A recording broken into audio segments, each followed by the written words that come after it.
Vamos ao nosso quiz de hoje.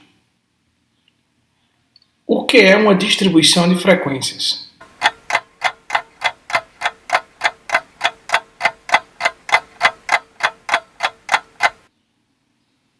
O que é o intervalo de confiança?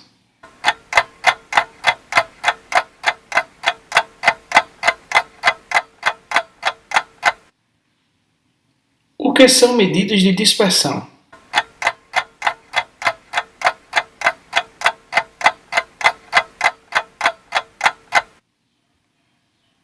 Quais são as medidas de dispersão?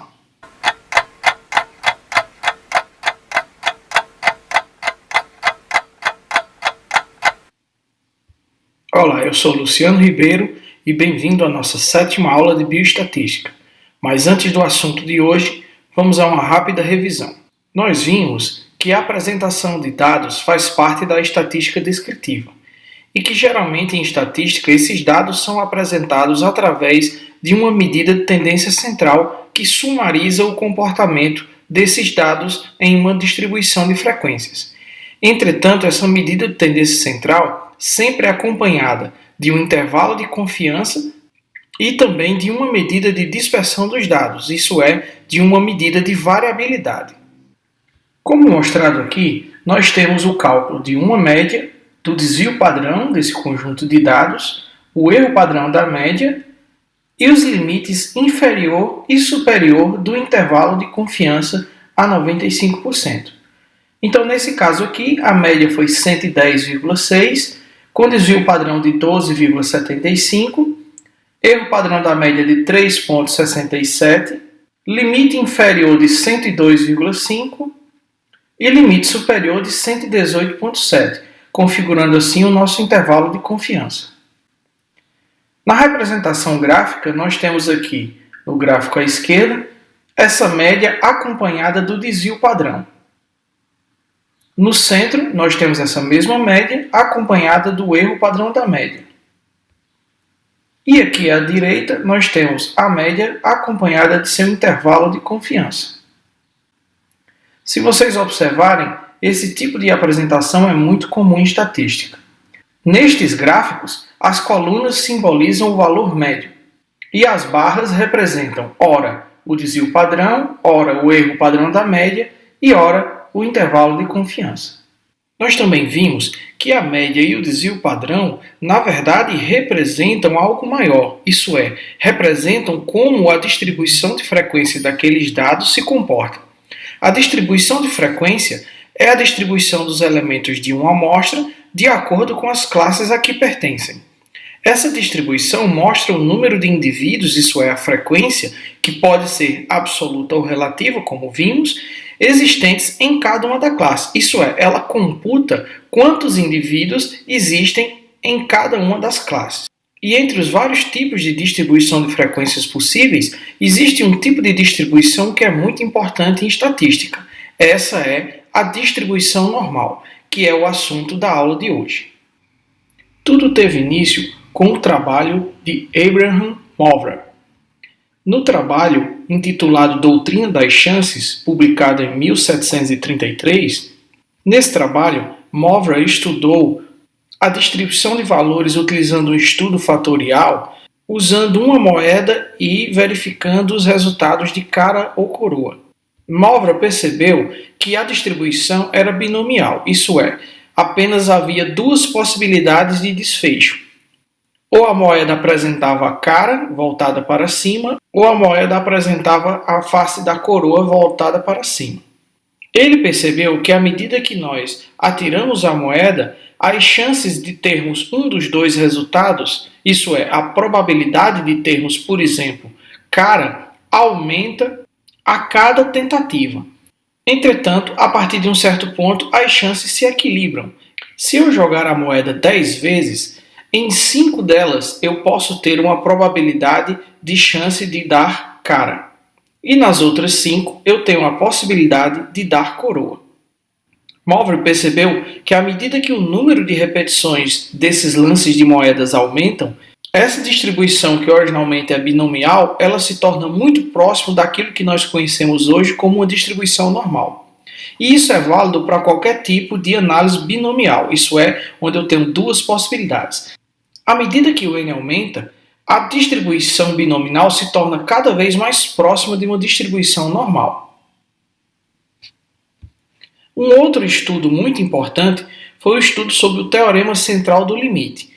Esse estudo mostra que quando o tamanho da amostra aumenta, a distribuição amostral da sua média aproxima-se cada vez mais de uma distribuição normal. Mais tarde, Pierre-Simon Laplace continuou seu trabalho e em 1777 ele obteve uma boa aproximação do erro entre a distribuição normal e a distribuição binomial. Em seu livro, lançado em 1781, ele publica a primeira tabela de distribuição normal. Entretanto, até esse momento não existia uma aplicação prática do uso da distribuição normal. Foi apenas com Johann Carl Friedrich Gauss que descobriu o método dos mínimos quadrados por volta de 1796 que as coisas mudaram. Esse trabalho foi o começo do interesse de Gauss na teoria dos erros de observação, que o levou em 1809 a elaborar a lei de Gauss sobre a distribuição normal de erros, e também deu origem à representação gráfica clássica de uma curva em formato de sino que exemplifica uma distribuição normal. Mas afinal de contas, o que é uma distribuição normal? Numa distribuição de frequências, quando os valores da média, mediana e moda são exatamente os mesmos, e a representação gráfica desses dados na distribuição é simétrica e mesocúrtica a partir desse ponto de tendência central, ela é considerada uma distribuição normal ou gaussiana em homenagem a Gauss. O que Gauss percebeu em seu estudo é que se observarmos o comportamento de uma variável quantitativa contínua, e medirmos o valor dessa variável nos indivíduos pertencentes a uma população, ao calcularmos o valor médio para essa variável, nós perceberemos que este valor médio coincidirá com um valor que divide o conjunto das observações em duas metades iguais. Isso é, que esse valor para a média será exatamente o mesmo valor da mediana. E que também esse valor para a média e para a mediana coincidirá com aquele que apresenta a maior frequência absoluta, que é a moda. Então, para um conjunto de observações de uma variável quantitativa contínua em uma população, os valores da média para aquela variável, mediana e moda coincidirão em um mesmo ponto. Além disso, esse tipo de distribuição de frequências apresenta algumas outras características bastante intrigantes, como, por exemplo, ao utilizarmos o desvio padrão como uma medida de dispersão para essa variável em questão, é observado que 68,2% da população estão ao redor da média, isso é, estão próximos à média em termos de valor, mais ou menos um desvio padrão, que até 95,4% de todos os indivíduos da população terão o seu valor individual ao redor da média em mais ou menos 2 desvios padrões. E 99,7% dos indivíduos da população apresentarão o seu valor individual para aquela variável ao redor da média em mais ou menos 3 desvios padrões. Esse comportamento é sempre o mesmo, não importando que tipo de variável quantitativa contínua é observada. E justamente por conta desse comportamento bastante previsível, muito da estatística inferencial é baseada na distribuição normal de valores. Então, para que uma distribuição de valores seja considerada uma distribuição normal, os valores de média, moda e mediana devem coincidir no mesmo ponto, isso é, devem ser iguais. De tal forma que essa curva tem sempre essa feição em forma de sino. Uma curva de distribuição que apresenta um comportamento bimodal, isso é, ter duas modas, ou apresenta-se assimétrica, isso é, ter uma mediana que não coincide com os valores da média e da moda, torna essa distribuição anormal. E logo, todas as características apontadas por Gauss para uma distribuição normal tornam-se inválidas. Nesse exemplo do gráfico à direita, nós vemos uma distribuição anormal, porque nessa distribuição de frequências, nós observamos nitidamente não há simetria. Este outro gráfico mostra uma distribuição de frequências bimodal, isso é, que apresenta dois valores de moda, uma moda em 4 e uma moda em 16. Dessa forma, esse tipo de distribuição também é anormal. Quanto às propriedades relativas à distribuição normal, a simetria é uma das mais importantes. Então, para ser normal, a distribuição tem que ser simétrica, como é o caso do gráfico no centro da imagem. Se houver uma assimetria à direita, isso é, os valores individuais tendem a se concentrar do lado direito em relação ao valor médio, essa distribuição é considerada anormal e assimétrica à direita. Já, se esses valores tendem a se concentrar à esquerda do valor médio, nós também dizemos que essa distribuição é anormal e há uma assimetria à esquerda. O cálculo da assimetria é dado pela equação de Skewness, onde essa assimetria é calculada somando-se os valores do primeiro quartil mais o valor do terceiro quartil e subtraindo duas vezes o valor do quartil 2, isso é, da mediana. Dividindo esse valor pela subtração do quartil 3 pelo quartil 1, nós temos o cálculo para a simetria. Se essa simetria der zero, a distribuição é simétrica, isso é, média, moda e mediana são iguais. Se esse valor for maior do que zero, a distribuição é assimétrica positiva ou assimétrica à direita. Se esse valor for negativo, isso é, menor do que zero, a distribuição é assimétrica negativa ou assimétrica à esquerda.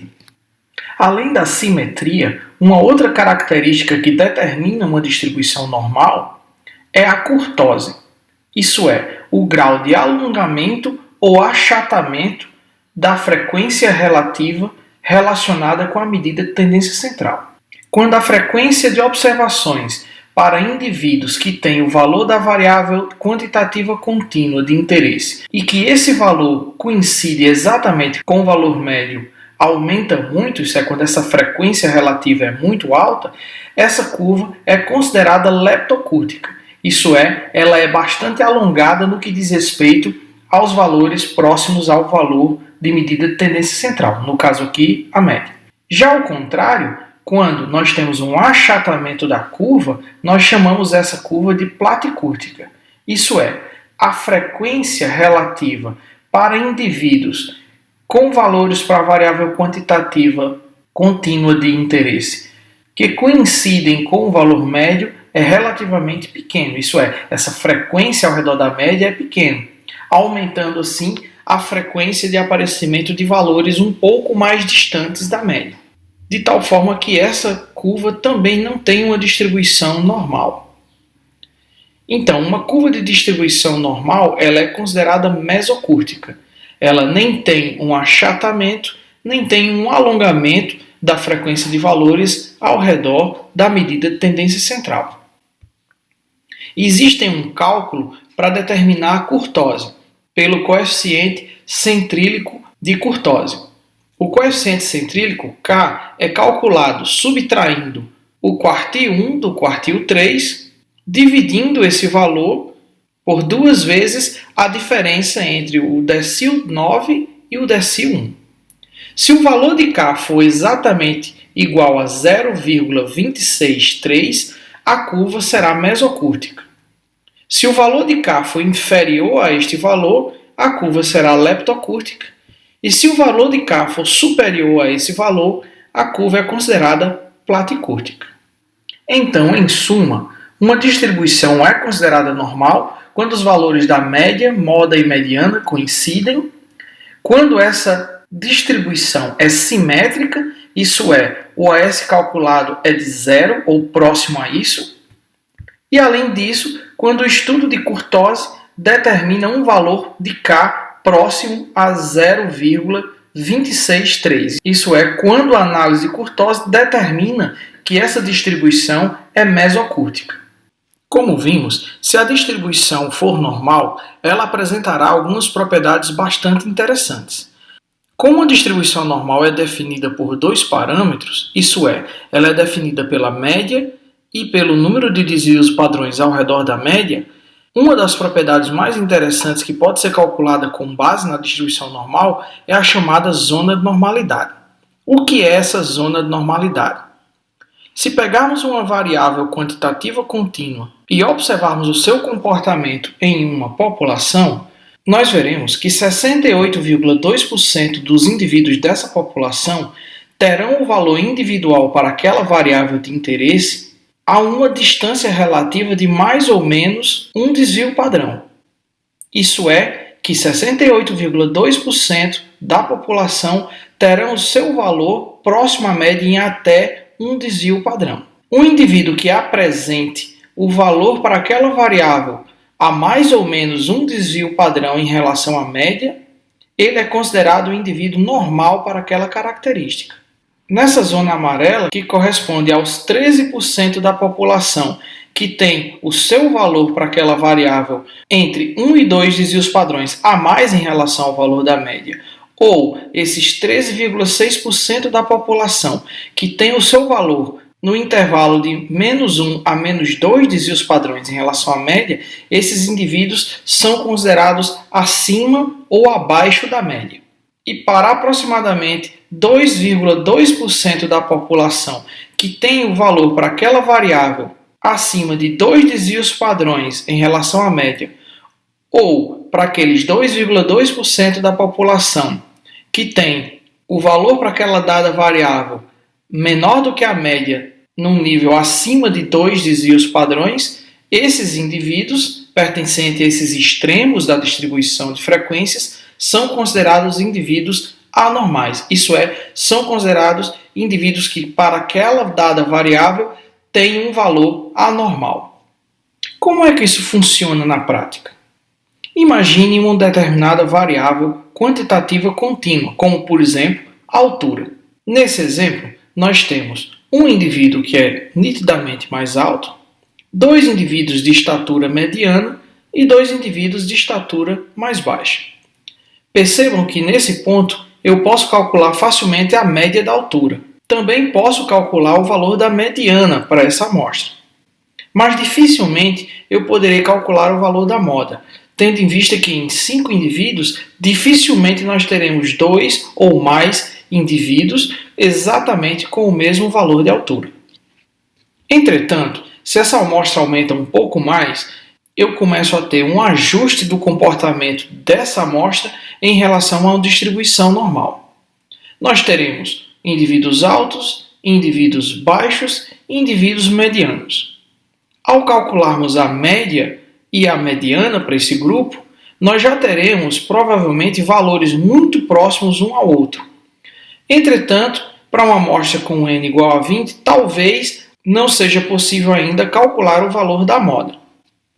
Entretanto, se essa amostra aumenta para, por exemplo, 120 indivíduos, com certeza eu conseguirei determinar o valor médio, o valor de mediana e o valor de moda para essa amostra. De tal forma que o valor para a altura média, o valor da altura mediana e o valor da moda para a altura provavelmente se agruparão em um único valor ou muito próximo disso.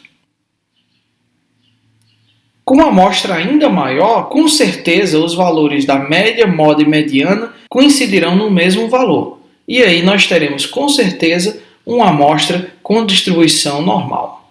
Então imagine que para esse exemplo específico nós tenhamos chegado aos seguintes valores. Ao dividirmos os indivíduos do sexo feminino dos indivíduos do sexo masculino, nós obteremos um valor para a média da altura feminina de 164,7 centímetros, enquanto que esse valor para a média da altura masculina ficou em 178,4 centímetros. Percebam que há uma diferença nítida entre os valores médios dos indivíduos do sexo feminino em relação aos indivíduos do sexo masculino. Logo abaixo, vocês perceberão os valores para mais ou menos um desvio padrão, mais ou menos 2 desvios padrões, tanto para a distribuição de altura dos homens quanto das mulheres. Por exemplo, as mulheres tiveram um valor de mais ou menos um desvio padrão na ordem de mais um desvio padrão em 171,8 centímetros e menos um desvio padrão em 157,6 centímetros. O que é que isso significa? Que a altura média para essa amostra de mulheres foi de 164,7 centímetros. Calculando o intervalo de confiança em mais ou menos um desvio padrão, os limites superiores e inferiores foram de 171,8 centímetros superior e inferior de 157,6 centímetros. No caso aqui, o limite inferior. O que significa isso? Que qualquer mulher que tenha a altura entre 157,6 centímetros e 171,8 centímetros será considerada normal, isso é, terá uma altura normal. Perceba também que para os indivíduos do sexo feminino, nós temos um intervalo de mais ou menos 2 desvios padrões com os seguintes valores. Mais 2 desvios padrões equivalem a 178,9 centímetros e menos 2 desvios padrões equivale a 150,6 centímetros. Então, o que significa dizer? Que qualquer mulher nesse conjunto de dados que tenha a sua altura entre 171,8 centímetros e 178,9 centímetros está um pouco acima da média da altura do grupo. E qualquer mulher que tenha a altura de 157,6 centímetros até 150,6 centímetros terá sua altura um pouco abaixo da média. Qualquer indivíduo do sexo feminino que tiver uma altura superior a 178,9 centímetros ou inferior a 150,6 centímetros será considerada anormal, isso é, em relação a esse conjunto de observações. O mesmo acontece para os indivíduos do sexo masculino.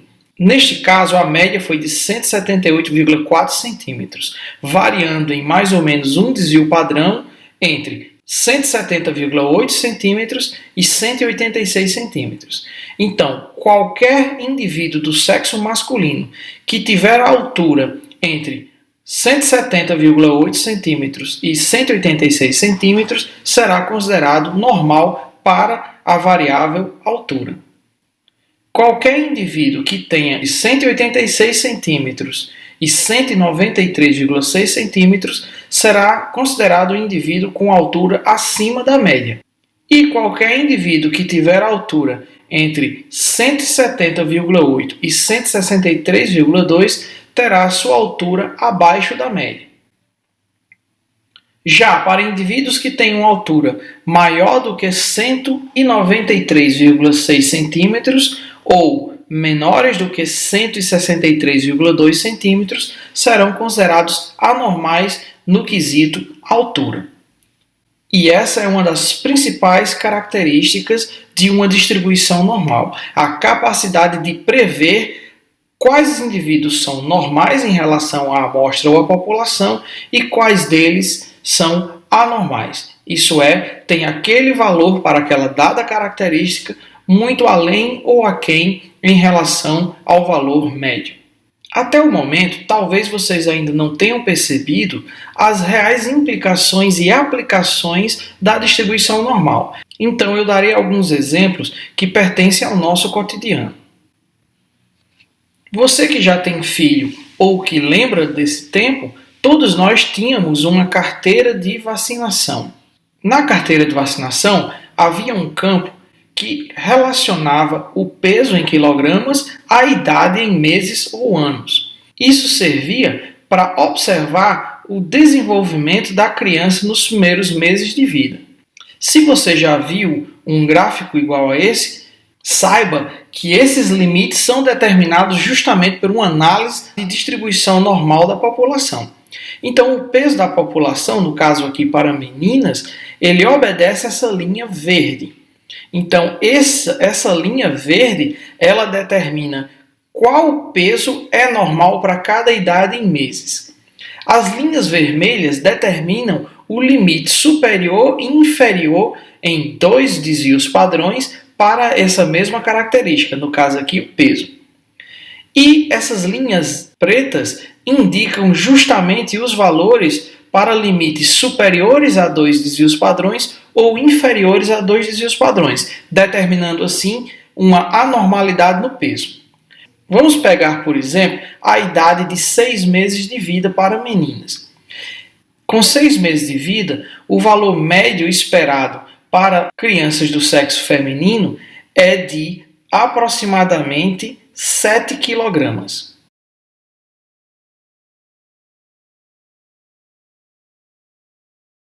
Uma criança que tenha por volta de 6 kg está abaixo do peso, entretanto, ainda é considerada normal.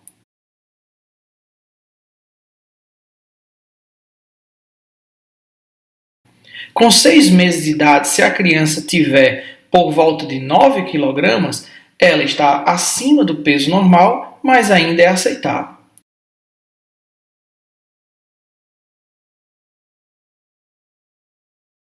Entretanto, com 6 meses de vida, se a criança tiver menos de 5 quilos ou mais de 11 quilos, essa criança é considerada subnutrida ou então obesa.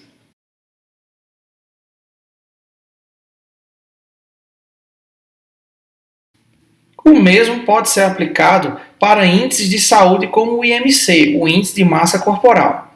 O índice de massa corporal é determinado dividindo o peso pela estatura do indivíduo ao quadrado, isso é, pela estatura vezes estatura. Os valores são muito variáveis e o que nós temos, segundo a Organização Mundial de Saúde, é que um IMC abaixo de 19, a classificação é que esse indivíduo tem baixo peso. Um IMC entre 25 e 19, peso normal, um IMC entre 25 e 30, sobrepeso, e um IMC de 30 a 40, obesidade do tipo 1, e um IMC acima de 40, obesidade mórbida. O que significa isso? Que esses valores vieram do cálculo de distribuição normal para a relação entre peso e estatura. Qualquer indivíduo que tenha um IMC muito abaixo de 19, ela é considerada anormal para esse fator, e qualquer indivíduo que tenha um índice de massa corporal acima de 30 também é considerada anormal para esse fator. Quando nós realizamos um exame sanguíneo, por exemplo, não importa se seja uma contagem diferencial de células sanguíneas ou parâmetros bioquímicos diversos, nós sempre teremos um valor médio associado a um intervalo de confiança onde eu tenho os limites para a normalidade do indivíduo. Quando nós dizemos que o indivíduo está com uma trombocitopenia, por exemplo, significa dizer que o valor para trombócitos desse indivíduo está aquém do valor médio mais do que 2 desvios padrões. Ou quando dizemos que o colesterol de um indivíduo está alterado, a mesma coisa.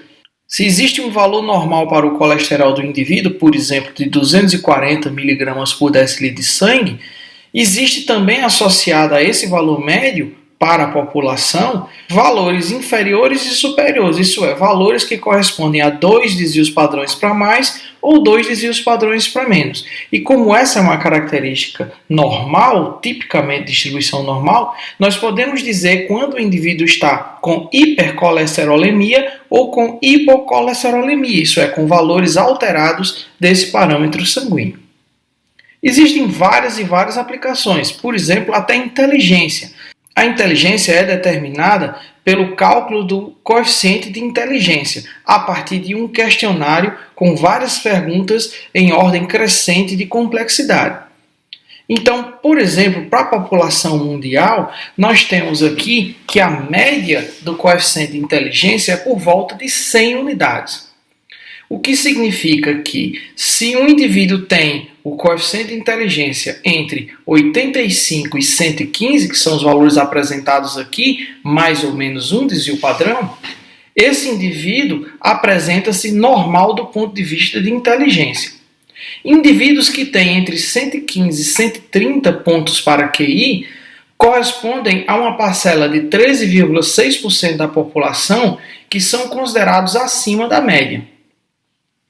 Já para indivíduos que têm acima de 130 ou até mesmo acima de 145 pontos para QI são considerados indivíduos muito acima da média, inclusive gênios. Alguns exemplos de indivíduos que têm um QI acima de 160, se destacando da população geral, são o Hawking e o Einstein. Esses dois indivíduos, ambos físicos, tinham um QI acima de 160. Do mesmo jeito que nós temos indivíduos com um QI acima da média, obviamente também teremos indivíduos com um QI abaixo da média. Até então, todos os exemplos aqui mostraram apenas estatística descritiva, isso é, nós mostramos os intervalos de confiança relativos a indivíduos com características normais e os intervalos a partir dos quais esse indivíduo pode não ser considerado mais normal. E além disso, como determinar se um indivíduo é anormal em relação a uma dada variável quantitativa contínua? Nós podemos fazer isso através da estatística inferencial. E a estatística inferencial, ela se baseia em testes de hipóteses paramétricos. Por exemplo, um teste de hipótese paramétrico muito utilizado para se comparar dois conjuntos de observação é o teste T-de-Student. No teste T-de-Student, estão sendo comparadas dois conjuntos de dados, isso é, duas distribuições de frequências. Cada uma dessas distribuições tem um valor de média e tem um nível de variabilidade de dados dado em desvios padrões.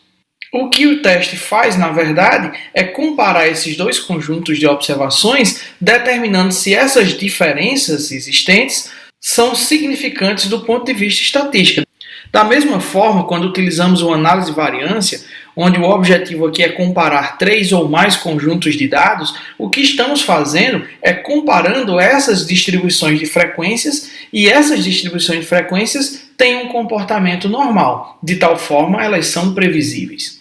De tal forma que para a realização de um teste de hipóteses paramétricos, como é o caso aqui do teste T ou da ANOVA, há uma necessidade que os dados obtidos das amostras tenham um comportamento normal, isso é, sejam descritos através de uma distribuição normal.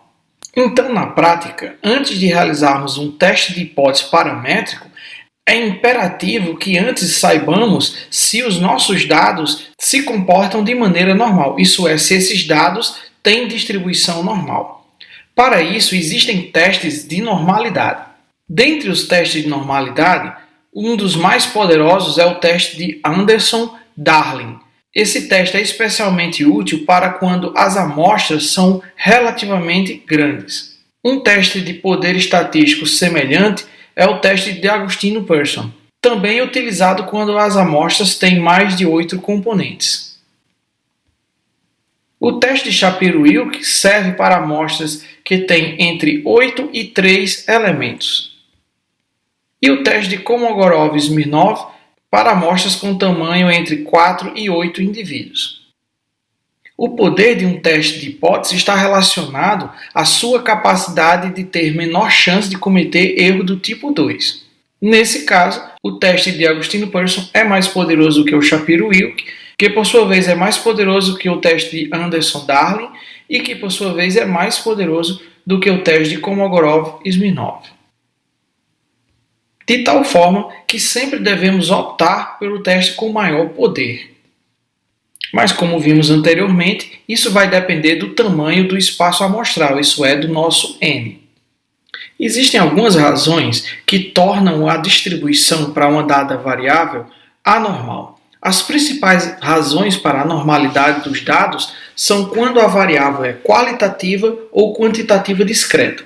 Para variáveis qualitativas, geralmente o desfecho é binomial, e como vimos, uma distribuição binomial ela é diferente de uma distribuição normal. Apenas para valores de n muito elevados é que uma distribuição binomial pode se tornar próximo a uma distribuição normal. Já para uma variável quantitativa discreta, que só permite valores inteiros, ao analisarmos a distribuição para esse tipo de variável, nós também percebemos que, na maior parte das vezes, essa distribuição não é normal. Uma outra razão para nós termos uma distribuição anormal de dados é quando nós temos um n pequeno, isso é, quando nós temos uma amostra pequena.